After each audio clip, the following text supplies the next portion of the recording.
Welcome to Bunny Hugs and Mental Health, the podcast that deals with all things mental health. We talk to professionals, survivors, and loved ones about their sometimes informative, sometimes uplifting, and sometimes tragic stories. I'm your host of the show, Todd Rennebaum, advocate, recovering addict, experienced sufferer of depression and anxiety, and author of the children's book, Sometimes Daddy Cries.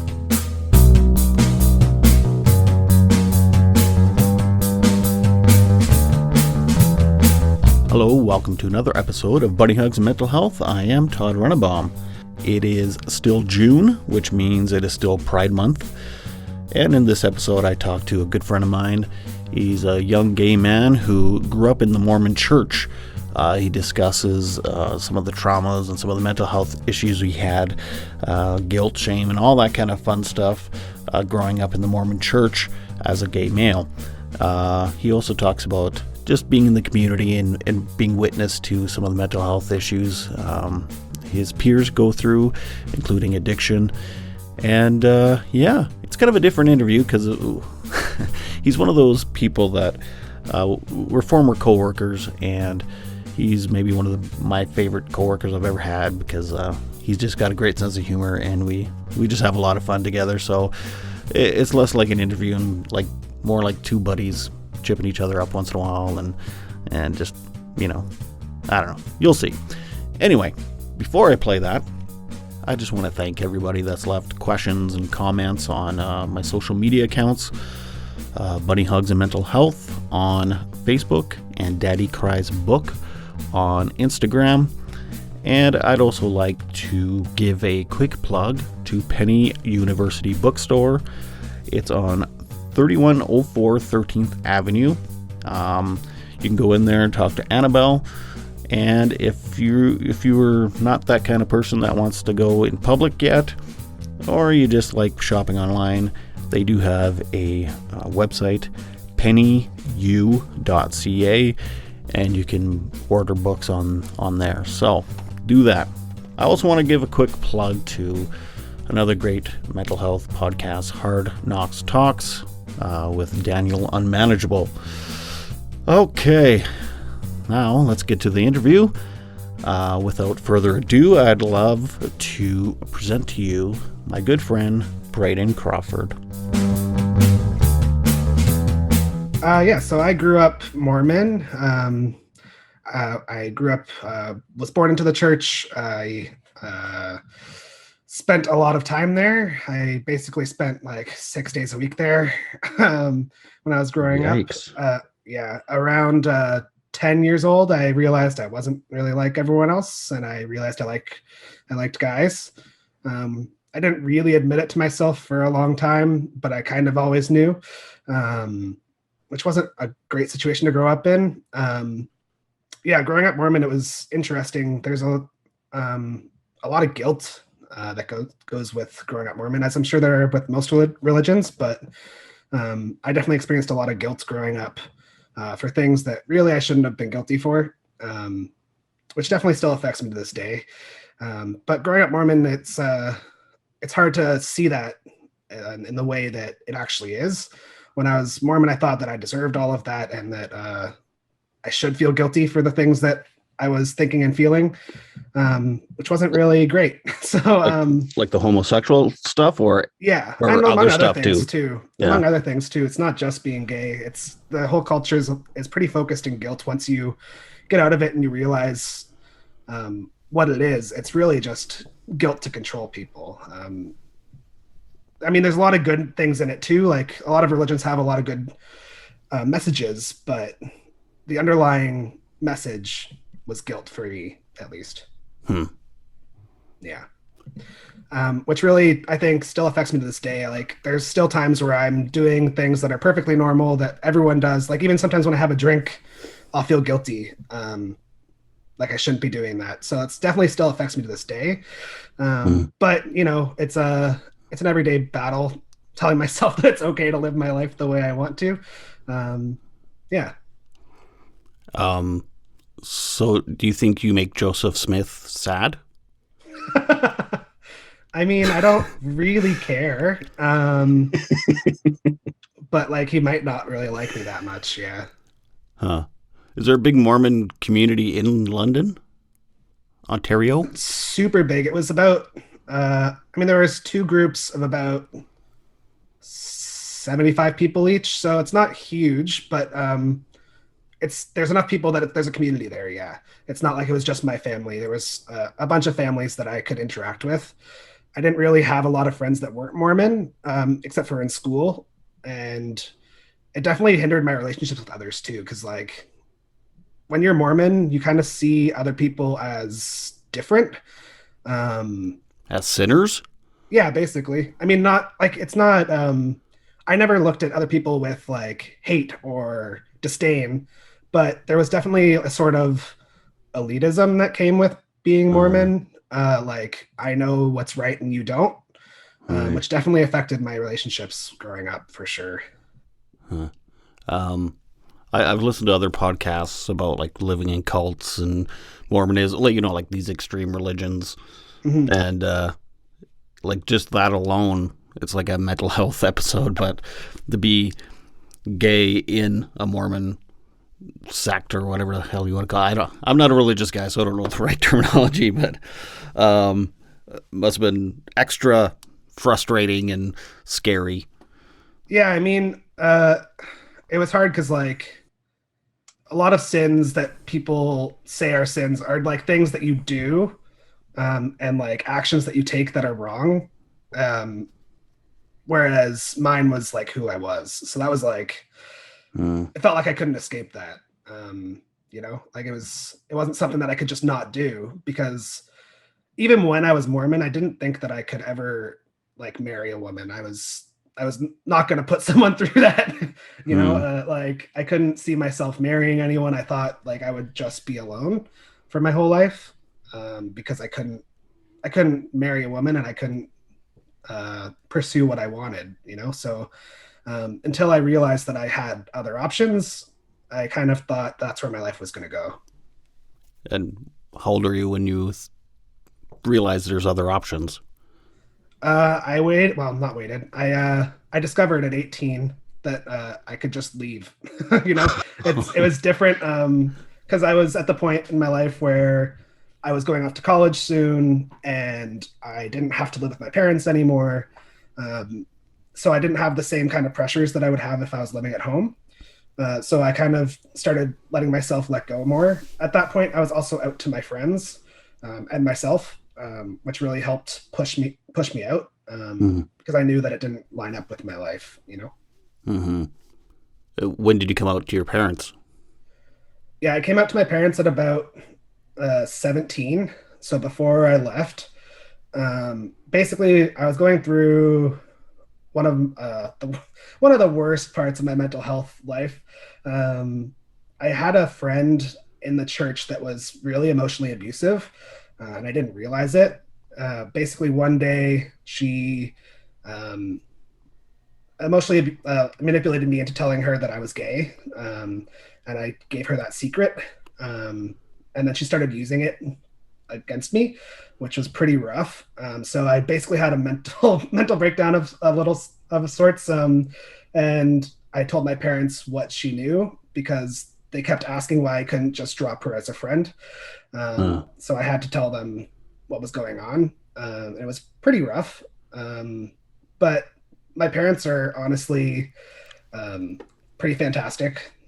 Even though they are still Mormon, they love me no matter what, which is a blessing, really, because there's a lot of cases where that's not the case. mm-hmm. Yeah, my parents have always told me that they would always love me, so I had that knowledge. But it's hard to see that when you don't really love yourself yet. Right. So they said they loved you and you felt supported by them, but at the same time, they wanted you to not be gay, right? Well, kind of. My parents were more of the brain where they just wanted me to figure out exactly what was going on. Like it wasn't necessarily like they want me to go to conversion therapy. They got me into counseling for it was a church counselor, but the person that I ended up getting was actually really supportive and not manipulative. They were like an Mm. actual therapist counselor. Oh, Um, okay. so it wasn't exactly conversion therapy. It was actually more, I think it was cognitive behavioral therapy is technically what we did, Oh. which really helped me out a lot actually. But yeah, I think realistically, my parents kind of hoped that that would be the case. Um, but they're definitely now okay with it. So we've come a long way. Huh. Have you brought boyfriends home? No, because I've never had a long-term boyfriend still. I've had like shorter term things, but I've never had someone that I felt like I could take home. Because dating is hard, you know? You don't know? Oh, well, No, dating. I've been married for almost 20 years, so Yeah, fair enough. I Yeah, don't I think know. it's especially hard to date as a gay man, just because there's a lot of collective issues that I think the gay community kind of has with dating and intimacy. I think it's hard for all of us to communicate. Um, and there's also like a big focus on just sex a lot of the time, which is great. I fully support that. It's just, it makes things hard sometimes to actually make a real connection. Right. And I've heard in the queer community too that there's a lot of like biases, like no fatties, no Asians, no this, no that. Like when they're Yeah, it's interesting. Like I find that gay people sometimes become the bullies that bullied them, right. which is like not great. But I think it's kind of like they're swinging to the other side. They were bullied for so long that now they feel like they need to be like that to fit in almost, or just like as like payback for what they suffered growing up. So yeah, there's a lot of that in the community. Sadly, I think people are talking about it more, and it's becoming more of a known issue. Hmm. But like that's pretty recent. Like when I first started getting on the apps and stuff, it was really bad. Hmm. Like every other profile would be saying like I only like these races, I like don't like this body type. Like it was just really toxic. Hmm. Have you noticed mental health issues in the queer community? Like Oh yeah. like in the last episode, I gave a bunch of stats, but like as someone in the community, have you can kind of see it more? Yeah, I think a lot of my gay friends, like we talk about mental health issues a lot more than I would with my straight friends. um so yeah, I think like it's something that a lot of gay people are talking about and struggle with. um Honestly, like it's harder to find someone that doesn't have mental health issues in the gay community that than does. Like it's Hmm. really prevalent. Hopefully in the future that starts to go down because people are more accepting. But yeah, there's a lot of mental health issues for sure. Um, And addiction? yeah, for sure, definitely Mhm. a lot of addiction too.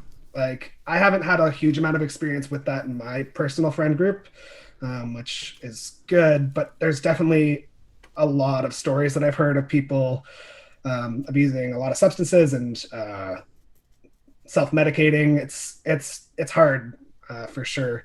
There's just a lot of pain in the past for a lot of gay people, you know? Do Um, you think so more in the older community, like the older generation? yeah, I mean, Less. well, the older generation went through a lot more than my generation, I think. Like they had the AIDS crisis, they had a lot less of an accepting upbringing. Like even when I was coming out, like it was not as crazy of a thing for me to come out in my community. It was easier for sure than I think it would have been in the past. Hmm. There's a lot of, I think, collective trauma that the gay community shares from its past, which definitely I think affects addiction and mental health. Hmm.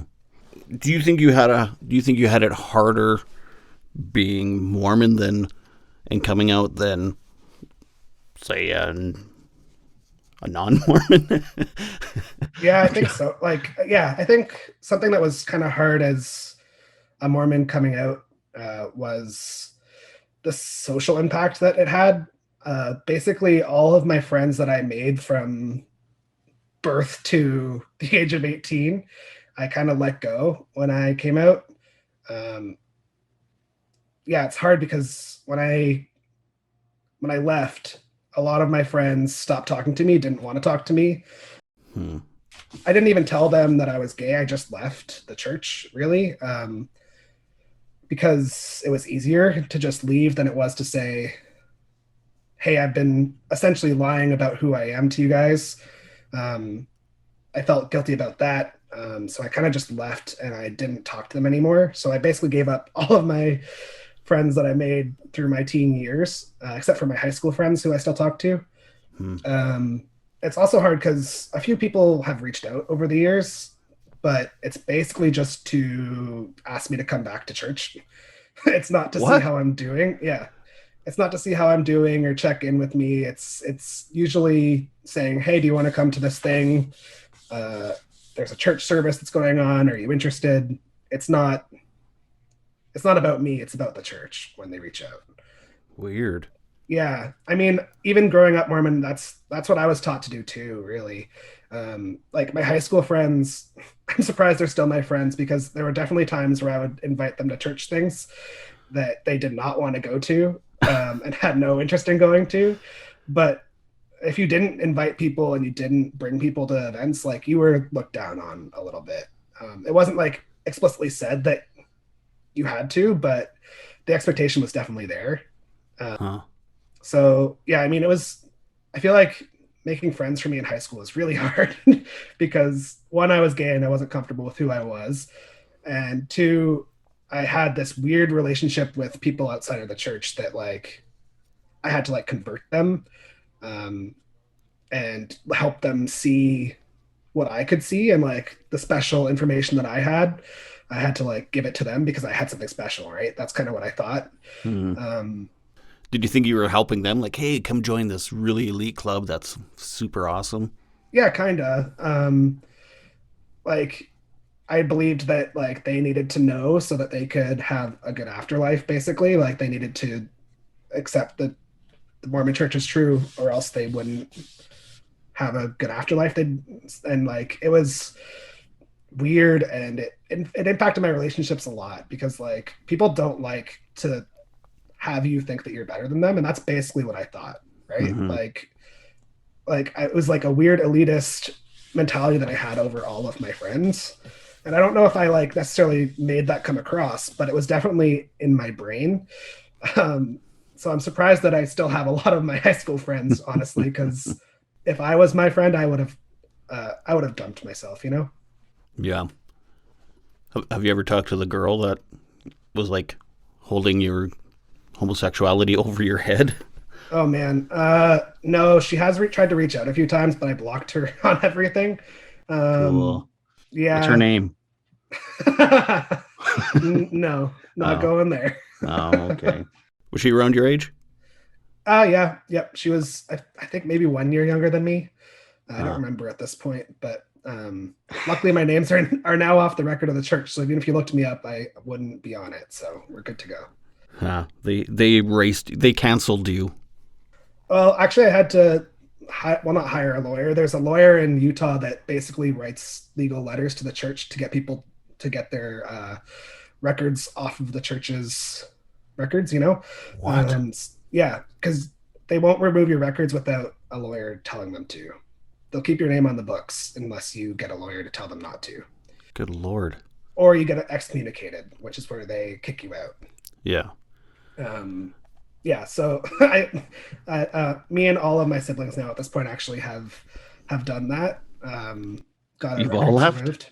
Yeah, it's Huh. just my parents that are left in the church. And they're for Mormons, they are very accepting of everyone. They're kind of the liberal Mormons, which Uh, sounds like a what's the word, contradiction, yeah. but it works for them. It's sometimes awkward talking about church stuff with my parents because it's the source of a lot of trauma in my life, really. And Hmm. they're still participating. And yeah, it's hard to reconcile with sometimes, but um, the major thing is that we know that we love each other no matter what, um, which really helps. Um, Stop fidgeting. oh, sorry. Yeah, it's something that we don't really talk about a lot because it's pretty awkward. Um, it's just awkward to bring up the fact that they're still in and we're all out. Um, And really, when we were leaving, it was not a good time in our family. Like the end of our teenage years in my family was pretty rough. My sisters were kind of doing the typical teenage rebellion thing Mm, and going out drinking and like partying and whatever, breaking the rules and that sort of stuff. Whereas mm. I was kind of the good kid that didn't do that. I didn't even drink until I was legal, which I think is kind of funny this now. But yeah, It was yeah, it different. was definitely hard. You weren't out sinning. Your whole being was a sin. Yeah, yeah, it's different. I was sitting on the inside; they were sitting on the outside. You know? Uh, do you think your parents were, well, obviously they were disappointed that you all wanted to leave the church, but do you think there were more like, what am I trying to say? Okay, I'll give you two scenarios. You tell Okay. me what you think your parents would have preferred. You be gay but stay in the church, or be straight and leave the church. Oh boy. Honestly, I think if you ask them now, they wouldn't want me to change who I am. Hmm. Um, if you ask them when I was coming out, that might be a different story. Um, but yeah, honestly, over the last few years, my parents have really changed gears. And I mean, they've always loved me, but they're better at expressing that they understand who I am now. I can talk about things with them now that I would never have talked with them about like a few years ago. Like I feel comfortable bringing a boyfriend home at this point. Oh yeah. Whereas like when I was in college, I definitely would not have done that. It would have been too awkward. Like we would have had to been very serious for me to consider doing it, you know? Whereas now I could like bring someone after a few months and say, here's who I'm dating, Right. and feel comfortable with that, which is like a really big change. Hmm. Yeah. Well, good for them. Good for you. Yeah, honestly, it's been a lot of growth in our family for the last few years. Yeah, it's been good but hard for sure. When do most, I guess, I mean, you don't talk to every gay person on earth, but do you think being 10 years old is about the age that people realize they're, Yeah, I mean, the majority of people that I talk to say that they have kind of always known once they started like developing feelings at all. oh, Um, but there are definitely people that learn later in life and discover things later in life. Um, I have a few friends that didn't realize until like their mid 20s that they had like an attraction to the same sex or other. It's yeah, it's different for everyone, but I would say that a majority of people kind of always know in my experience. It's hmm, obviously different for everyone else, but yeah, the 20s? yeah. I mean, there's people that I find there's a lot of people right now too that are discovering that like sexuality is way more fluid than they thought it was. Right. Okay. Like I have people in my life that identified as gay that are now dating people who identify as women Hmm. and vice versa. Like I think people are realizing that gender and sexuality and everything really is on a spectrum and it can change over time, which is something that I never really thought was the case for myself, especially Hmm. like I've always been pretty pretty gay, I guess, right? Like I've always like identified myself as a gay man, and I still do, but like yeah, there's definitely a spectrum to everything, you know? Yeah. Yeah. I've learned that in the last 5 years or so too. That it's like, well, either you like women or you like men. You either a man or a woman. It's like, Yeah. so I guess like when you said people in their 20s, I guess they're not, people in their 20s aren't realizing they're gay. They're just realizing that they like more than just women. Yeah, I think that's probably the case most of the Yeah. time. Like it's just opening their horizons to different experiences, you know, like not being chained in by labels is a lot more people like find that out later in life, I think. Yeah, I mean, people change all the time, right? Like I've changed so much in the last year. Like the pandemic really brought like a lot of development to me, like mentally. I've like changed so much in the last year. Like it's hard to imagine who I was like 5 years ago and who I am now being the same person, you know? Yeah. How old are you? 25. Yeah. Yeah. Yeah. I think a lot of people between the ages 20 and 25 kind of develop themselves more. Yeah, I mean, and you're learning how to be an adult too at that time. Like, I just don't think I have it figured out, but I'm a lot closer than when I was 20 to figuring out how to actually like live as an adult and like figure out what I want and what I like. Uh, That's still an ongoing discovery, but well, I'm 43 and I'm still figuring it out. So I'm pretty sure I'm straight. So I think I have yeah, that part figured out. I'm pretty sure on that one. Yeah. Because I've never, not been attracted to women. And I've never been, I don't know, maybe I have been attracted to men. Yeah. I mean, like, you could just be really far on the spectrum. You don't have to be Yeah, that's right. like the spectrum doesn't really have an end, right? Like, I don't think. I don't mean men in general, but like a man, I'd be like, damn, that's a good looking dude right there. Mhm. Yeah, Anyway. that's the case for a lot of people. And some people are so scared to say it. Yeah, it's so weird. It's Like, okay. You're not gay. It's fine. You can. yeah, and if you were, who cares? That's fine too. Yeah. Yeah. Yeah, I know. It's so weird. Yep. We're of a different generation though. Like Yeah, that's nobody. true. I don't know a single damn person that came out in high school. Like it would have Yeah. been. Oh God. I Well, I couldn't went to a imagine. Catholic high school too. So I had the Mormon side and I also had the Catholic side in my teen years. So it was a lot. I think Perfect storm. there was like one person in high school I knew that actually came out during high school. Huh. And that wasn't that long ago. Like, so Yeah, things I are changing guess. Yeah. quickly because it's definitely happening a lot more often now, which is good. Yeah, like in a small town, Saskatchewan, where in Indian Head here, they have like a gay straight alliance group or whatever, and it's like that'd have been the day. Like when I was in high school, it was like forget about Yeah, it. I don't think the Catholic school board allowed them when I was in high school. Uh, Um, I think like people like made their own groups that weren't like necessarily school approved. But yeah, there was definitely no gay straight alliance that I can remember, and I think I would remember that because I would have I would have wanted to go, but I probably wouldn't have had the guts. right.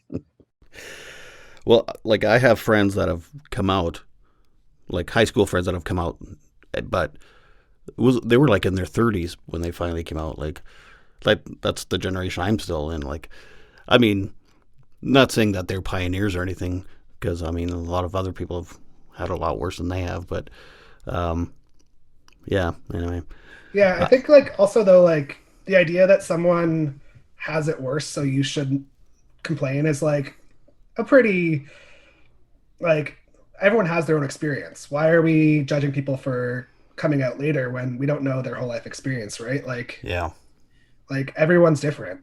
I'm not going to judge someone for not being comfortable with who they are because I'm still not fully comfortable with all parts of myself, you know? Well, I have a friend in his 70s that still isn't really fully out.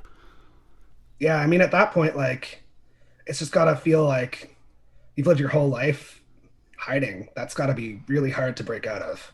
Yeah, yeah. I mean, I couldn't imagine. Like I kind of pride myself on being completely myself all the time, and some people really hate it, some people like it, and like since I've quit drinking, especially because I've done a lot of personal growth over the last few years too, and it's like, you know what, you know, like that's by far the happiest I ever am is when I'm 100% genuinely myself. Yeah, and I feel like when you've lived your life hiding that long, it's hard to know what yourself is. Like if you've Yeah, lied to yourself and others for your whole life, how do you know where to start? Like that's a huge discovery to make. So like I fully understand people who feel the need to hide still, you know? yeah, It's sad, but it makes sense. yeah. It is sad, but like at the same time, that's also all they know, so they're used to it, I guess. I don't know. I don't know. Have you been watching RuPaul Australia? I have not been watching it actually. I like honestly though Yeah. that like brings up an interesting point that like Pride Month, at least this year for me, has been like really weird in the sense that everything feels corporate. Like everything is about Mm. sponsorships and companies wanting our gay money, and it's just really exhausting this year, You honestly. you have your own money? Well, Our no, gay money. our gay bucks, yeah. No, like it's just like there's so many companies that for the month of June will just say like, look how inclusive we are, and like literally sponsor drag queens and like be all over social media for us, and then go back to donating to politicians who want us to not get married the next month. It's like, what are you guys? Yeah. What are you doing? And like they just keep trying to sell us stuff. All Pride is right now for me, because we're stuck inside, it's just seeing corporations say, "Hey, we support you. Do you want to pay us?" And it's really weird. Yeah. Same thing with mental health stuff. It's it, Oh yeah,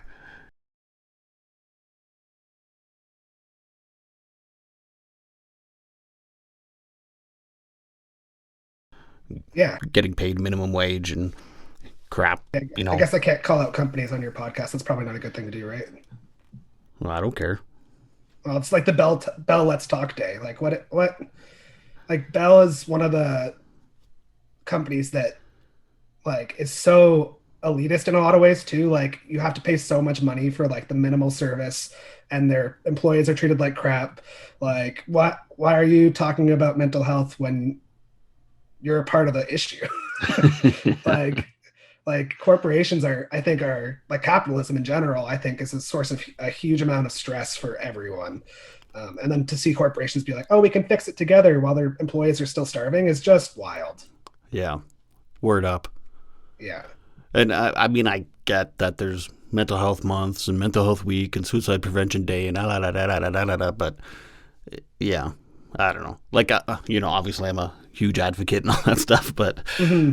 I don't pay attention to any of the weeks or months or days or any of that crap because I'm like, I don't know, whatever. It's just every day for me. So Yeah. And I mean, a lot of people like see days or months events as ways to capitalize on things, yeah, um, which doesn't help. Like yeah, what helps is having conversations like this, I think, um, and like not just one day of the year saying, "Oh, we care." yeah. So come in and buy our burger because we hate suicide. Come buy a new cell phone. That'll help. I promise. We promise this will help. And still you're single. Still, somehow, I don't get it. Maybe you're not gay enough. Sometimes, honestly, like that's actually a like that's actually a thing though. Sometimes there's a lot of gatekeeping in the gay community too. Wait, what? You actually worry if you're not gay enough? Oh yeah. Like, what does gay enough even mean? I was just being a smartass. No, like I think it kind of goes back to like the bullying that a lot of gay people do. Like there's also a lot of gatekeeping. Like there's a lot of, oh, if you don't like this, then are you really gay? Like it's mostly said as a joke, but Oh, there's definitely some times where this it's serious. Like there's a lot of like, if you don't fall into the stereotypes, like are you really gay? Like, and it's kind of it's pretty toxic because like even if you're joking, people have fought hard to like come to terms with who they are. yeah. And like if you're like devaluing that just because they don't like certain things, like it's what's the point in that, guys? Like why are we doing that? We don't need to. So you're saying being straight is bad? um I mean if it was me, then like yeah, I wouldn't like it Yes, I am personally. gay. I'm not straight. Shut up. Honestly, yeah, like that's how it is sometimes though. It's weird. There's Well, also a lot of gay it goes the other subculture way too too. a lot.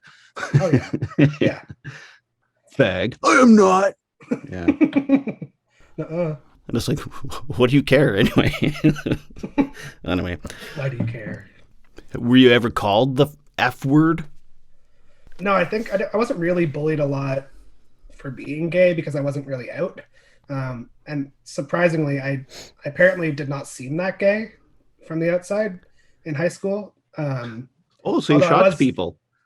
yeah, basically. Huh. Like one of my closest friends when I came out was like, "What? No way!" I was like, "Really? You didn't? Okay, I guess. I guess I was hiding it really well." But like, also in high school, I was definitely a lot more reserved than I am now. Like, I like censored myself a lot. because I knew that if I was like not censoring myself, that people might suspect, and that would be a really bad thing. So, yeah, I think I avoided a lot of that, luckily, but also it was definitely a detriment to myself too, because I was hiding a lot more, and that's why I avoided it. I think like I didn't accept it myself, so other people couldn't make fun of me for it, right? Yeah.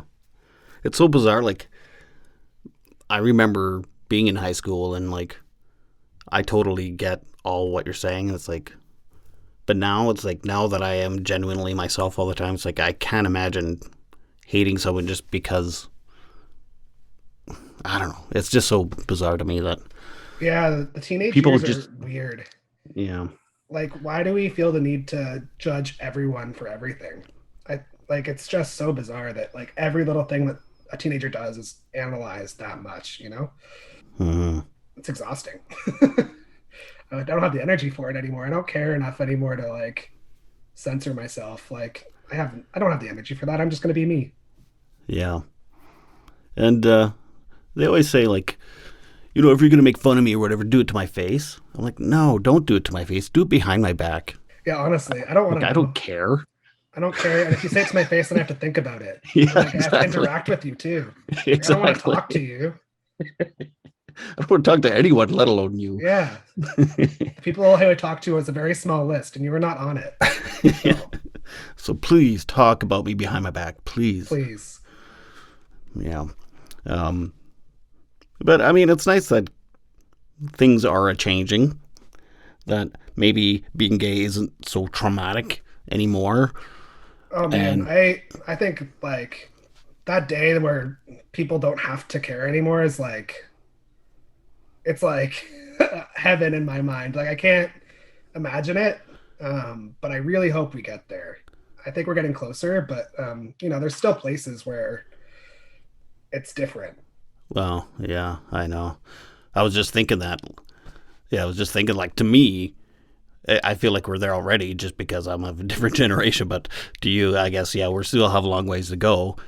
But then I think about, like, it's still illegal in some countries, for God's sake. So, Yeah, and I mean even here, like we have our issues still. Like for kids growing up, there's still not a gay Disney prince. Like there's still not queer mm, representation in a lot of the media that people consume. Like it's still, even though the culture's a lot more accepting and people generally don't have as much fear about their immediate surroundings, there's still a lot of lack of representation and also like the fact that like straight romance is everywhere and gay mm, romance is like almost nowhere and it's always sexualized when it comes up. Like it's there's still a lot of issues in our society that I think will still keep kids scared to come out, like because it's right. not the norm still. I don't think it'll ever be the norm statistically, but like it's not um it's still not the norm and it's still scary to accept that about yourself. Yeah. Yeah, I guess I never thought of that. A gay Disney prince. Yeah, one Well, day. but that's because, you don't want your kids exposed to that. Do Yeah, you? like like they're exposed to like Sleeping Beauty and like that whole weird ugh, kissing someone who's asleep, but like that's fine. But like gay people don't. Ugh. We Man, I can never thought of allude that to either. it, but yeah, I know there's a lot of problematic things with Disney when you think about it. Huh. They But can you watch the can still enjoy news. it. They can watch the news and see people die, but oh Yeah, my God, that cartoon is gay. yeah, and we can allude to it. Like, what's Gaston's his right hand man? What's his name again? I don't know. I don't know, but like we can allude to characters being gay, but we can't actually have them say it, or like show the romance. Yeah, they're the funny. They're the funny characters. Yeah, honestly, it's exhausting. It still happens. Like, there's a lot more media on like Netflix now that's a lot more like accurate representations of queer people, which is great. But like, still in kids media, it's like nowhere because people get upset for Yeah. for no reason. Like, there's you can have romance without having sex. You guys know that, right? Like, it's you do it on kids shows all the time with straight people. So what's the issue? Yeah. Huh. Interesting. Do you think gay men are less represented than lesbian women? Honestly, I kind of think it's the opposite. Hmm. Um, I think like in media, if you're not like, it's still hard if you're not like a white cis gay, then like you're not going to be represented as much. Like it's Hmm. still bad in a lot of different ways too. It's not just sexuality; it's gender and race. There's yeah. I think like of the gay community, the white cis gay guys definitely have it the easiest overall in general, obviously. But Huh. um, yeah, they're the most represented, the most talked about. Um, when you think of like queer, that's kind of what you picture most of the time, right? Like it's Yeah. yeah.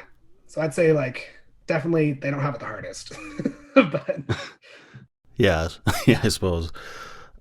When I was doing last week's interview, I was doing some research on stats and stuff, and a lot of them were divided. It was um, like gay stats, and then there was gay of people of color stats, and they were like mhm. completely different. Oh So yeah, yeah. yeah. I mean, you get attacked from both sides, right? Like it's not just that you're gay, it's that people are racist. Like it's both at once. Hmm. It's rough. And there's no like it comes from the community too. Like we talked about it before, but like Hmm. people are racist in the queer community too. It's a problem. Well, stop it. Yeah, I try to stop myself every day. It's like I mean, it's a different topic really, but like racism is kind of ingrained in our culture, right? Like you have to check yourself every day to not be racist. So um, we're trying to stop it. At least I am. But you know, it's a hard thing when it's your society. My mental health journey was like not the same as most. Like I went to counseling to come to terms with who I was and what I wanted for like a few years, and then I stopped going to that counselor and For a like few I've been years. You well for no for about uh 6 months. oh, Sorry, I just said a few years. okay. Yeah, so I went for about like 6 months and kind of worked through some things, figured out what I wanted. And luckily, my counselor was actually really supportive. It's surprising because it was through the church that I got in contact with them, but I think I lucked out because I have heard of experiences of other people going through um, church counselors that had a basically conversion therapy vibe to them. Yeah. It's rough. Luckily, I avoided that myself, but yeah, it's luckily it's illegal in Canada now, so I think that's a Oh, is good it? thing. But yeah, I Hmm. think recently they banned conversion therapy in Canada, as far as I know. Um, so there were a lot of people that were upset about it. Even my old church put out a statement that said, what if people want this therapy? Like, what if people want the option to change their sexuality? Shouldn't they have the option for it?" Um, which is pretty wild. Has that ever happened? Honestly, I think when I was growing up, like there was a long period of time where I wanted to change who I was. Oh, Um, like I think for me personally, there was years where I would like literally pray to change who I was. And it was like all I wanted was to be what I considered normal. Um, and but that was, but the only reason you wanted to change was because of the brainwashing of the church. yeah, I mean, I was always told that like there's a proper way to be basically, right? Like I was told that this is how your life should go. Like you should marry a woman and you should have kids and you should get married in the temple and like these are all the things that you should do if you want to be happy in the afterlife. So like when I realized that wasn't me, it's like I definitely wanted to change. Yeah. And it's looking back, like I'm really glad that it didn't work, honestly. Like um I love being a gay man. It's like part of who I am. Um, but there was definitely a period of my life where that was not the case. Yeah. Huh. But the only reason that was the case was because of the pressure Yeah, from the church. yeah. I mean, yeah. the pressure from the church definitely influenced like every aspect of my life, really. At that point in my life, it controlled a lot. Huh. uh, yeah, And yeah, yeah. Like I said, I've heard other podcasts where they interview just straight white males from the church, and it sounds horrific enough. Just, yeah, I mean, it sounds like their parents were a lot more, you know, extreme than yours were. But yeah. I'm really lucky that my parents' primary driver in life is love. It's not That's not the case for a lot of people. My mm, parents are all about uh, our family and love, and I'm really really lucky that that's the case, because like it helped them push through the basically indoctrination of what their kids' lives should be, and they still love us even though we're not following what they were told is the right path in life. mm, um, which I'm sure was really hard for them too. Like when you're in the church and you see someone leave or doing things that you think they shouldn't, like it's like hard to watch as when you're in it, right? Like it's mm, hard to see someone living in a way that you think will cause them a lot of suffering down the road, you know? right, Like I think they're really good at making you believe that what you're doing is coming from a place of love, um, when it's really not, right? right, yeah. Like they think that judging people and telling people how to live is an act of love. And how is that an act of love? Because they're Really, saving right? you. So from what though? Like that's what I realized. I'm like, what am I trying to save people from? Like living how they want to live? Like what's like how is that coming from a place of love? Yeah, I love the line: "Hate the sin, love the sinner." Yeah, it's so bizarre. Like that whole idea, like if you think that someone existing and loving is a sin, then you obviously don't love love them. Yeah, Like I that's know. like in your eyes I am the sin. So how do Yeah. you hate me and love me at the same time? That Wait, doesn't you mean? quite work out. It's not. I know. It's Huh? crazy. Huh? Yeah. Well, you I better mean, if tell it those was, people. I wouldn't have ended up gay, honestly. Like Yeah, I if I had the choice, it wouldn't my childhood would not have let me make that choice. know. I'm glad Yeah. it's not though. Well, can you explain that to those people that say that? Because literally, it wasn't that long ago in my local newspaper.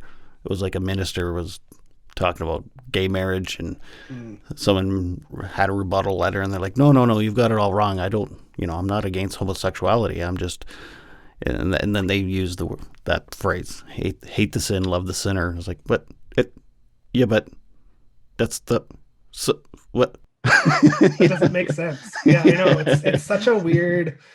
It's like they just it's like cognitive dissonance. It's like I believe this, but I also believe this, and I have a way to make it work, but it's it doesn't actually work when you look at it critically, you know? Like that line of thinking does not make sense. No, but it makes them feel better. So Yeah, but the problem is that them feeling better also makes other people feel worse, that's you true. know?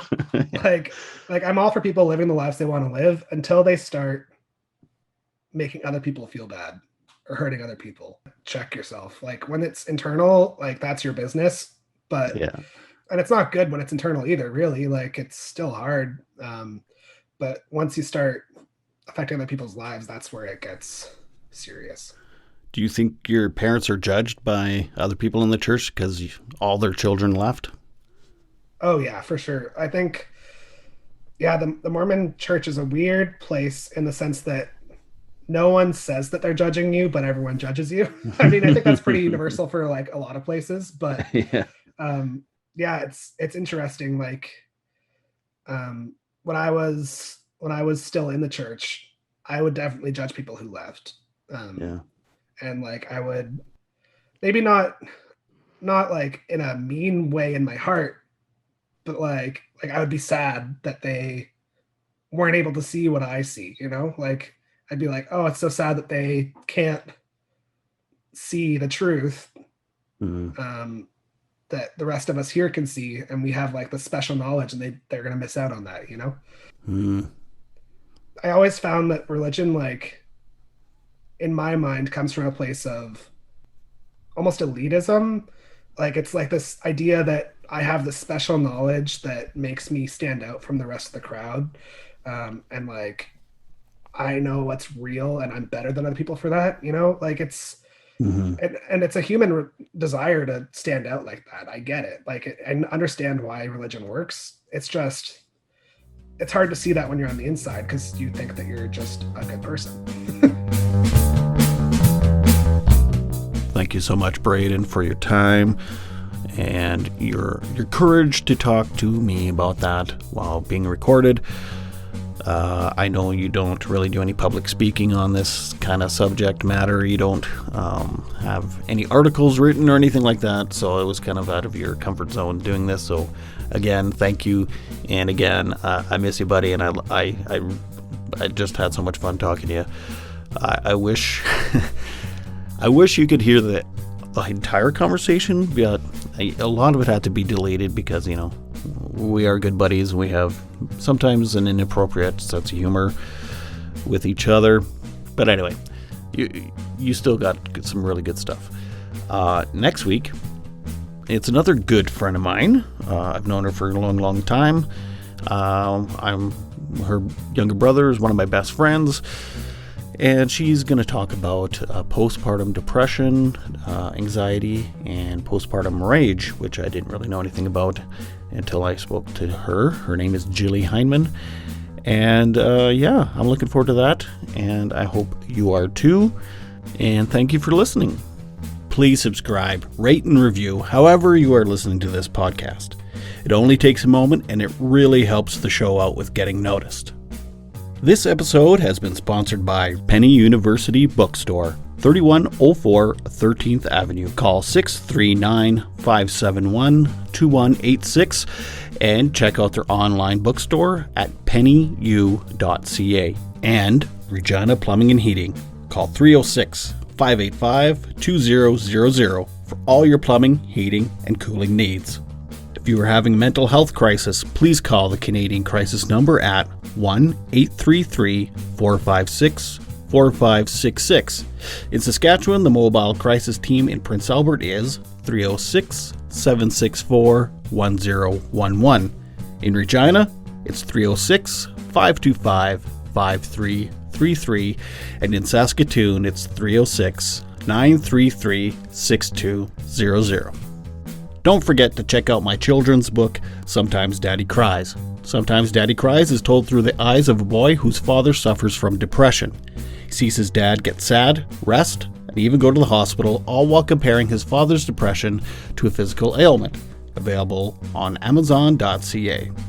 I'll see you next time. This is Todd Renabaum saying, make your beds and take your meds. Bye.